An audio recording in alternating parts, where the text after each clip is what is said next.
As construction continues on the new gateway at Belknap project, workers at that site say they're being unfairly ticketed while parking there. 24 Hour News 8's Evan Dean is live in the Belknap neighborhood tonight with those concerns. Evan? Yeah, Brian, Marley, good evening. At the center of these workers' parking plight are these signs. This is deemed a residential area and permits are required for all daytime weekday parking. But take a look, one worker says. There's no homes here anymore, and he argues he shouldn't have to pay to park here.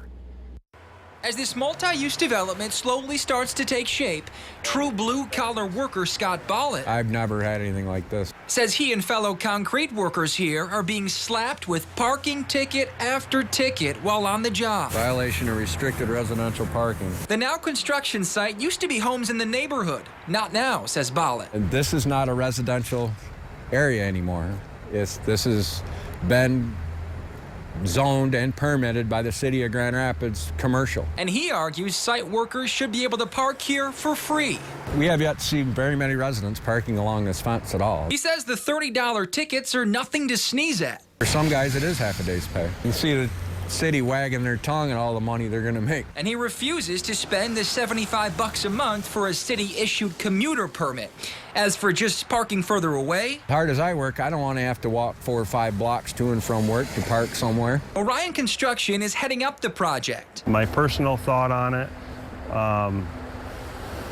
once it's a construction site, I feel we should be able to park around it. But Orion says they leave it up to their subcontractors to sort out parking for the workers.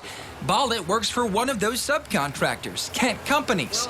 The owner telling me tonight that workers on site were informed of the restrictions.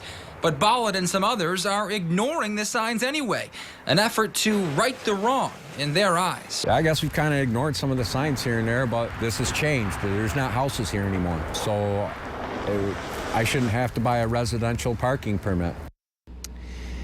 Now, residents who live along the street and want to park there also have to pay for the permits, but it is much cheaper if you do live here. Bollett did say that he reached out to the city and was told, quoting him, they're working on it. We reached out to city parking services and have yet to hear back, but a city spokesman did say that they'll look into this for us.